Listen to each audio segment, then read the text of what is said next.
Hello foodies, welcome to my channel home menu. তো আজকে আমি একটা চিকেনের একটা খুব সুস্বাদু একটা রেসিপি নিয়ে আপনাদের কাছে এসেছি। তো ফার্স্ট থেকে লাস্ট অবধি দেখবেন ভিডিওটা। এখানে নিয়ে নিয়েছি চিকেন, নিয়ে নিয়েছি আদা রসুন, আর নিয়েছি টমেটো, কাঁচা লঙ্কা আর কাঁচা পেঁয়াজ কুচি করে নিয়েছি। তো এখন ফার্স্ট অফ অল এটাকে আমি একটু ম্যারিনেট করে নেব চিকেনটাকে। তো এখন চিকেনের মধ্যে আমি দিয়ে দিচ্ছি স্বাদ মতো নুন আর হলুদ গুঁড়ো, আর সাথে দিয়ে দিচ্ছি আমুলের টক দই। তো এই তিনটা জিনিস দিয়ে আমি চিকেনটাকে ম্যারিনেট করব। আর দিয়ে দিচ্ছি সামান্য একটু গোলমরিচ গুঁড়ো। তো এটাকে ভালো করে এখন মিক্সড করে নিই।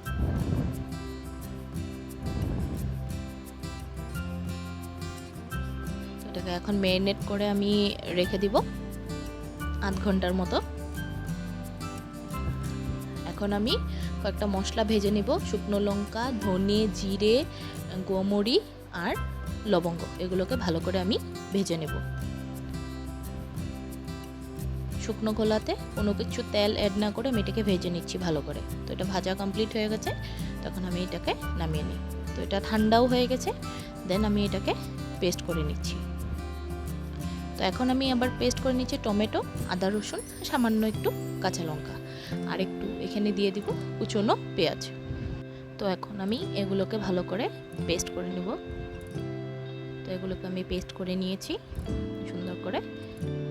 তো এখানে কড়াইও বসিয়ে দিয়েছি। এখন কড়াইয়ে আমি তেল দিয়ে দিলাম। তো এখানে দিয়ে দিচ্ছি কুচনো পেঁয়াজ,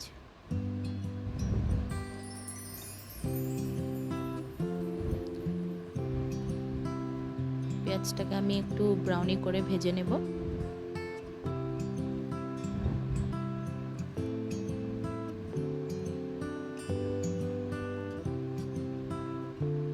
তো দেখুন আমি পেঁয়াজটাকে সুন্দর করে ভেজে নিয়েছি। এখন ম্যারিনেট করা চিকেনটা আমি এখানে অ্যাড করে দিচ্ছি।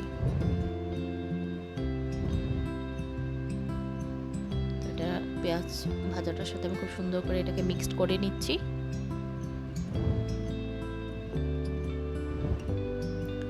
এখন আমি পেস্ট করে যেটা রেখেছিলাম আদা রসুন টমেটো কাঁচা লঙ্কা, ওটাও দিয়ে দিলাম।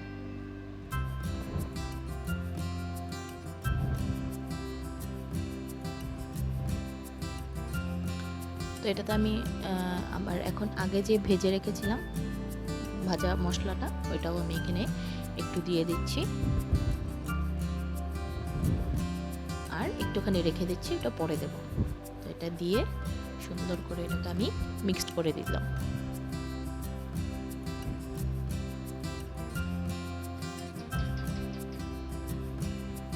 দেখুন কালারটা এখনই কত সুন্দর এসে গেছে। তো আমি এটাকে খুব ভালো করে কষাবো। তো এটাকে 2 মিনিটের জন্য রেখে দিই। তো দেখুন এটা 2 মিনিটস, কি সুন্দর কালার এসেছে, সত্যি স্মেলটাও দারুণ আসছিল, তেলও ছেড়ে দিয়েছে।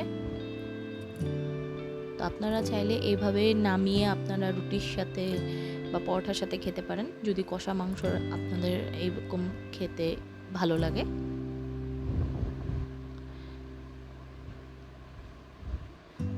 তো সুন্দর করে মশলাটা চিকেনের সাথে লেগে গেছে। তো এখন আমি সামান্য একটু জল দিয়ে দেবো, বিকজ আমি একটু গ্রেভি করব, তাই আমি একটু সামান্য একটু জল দিয়েছি। তো জলটা আপনারা আপনাদের পরিমাণ মতো দিয়ে দেবেন, আপনাদের যতটুকু ঝোল লাগে। তো এখন এই আগে ভেজে রাখা মশলাটা যতটুকু রেখেছিলাম এখন এটা অ্যাড করে দিচ্ছি। এটাকে ভালো করে মিক্সড করে নিই।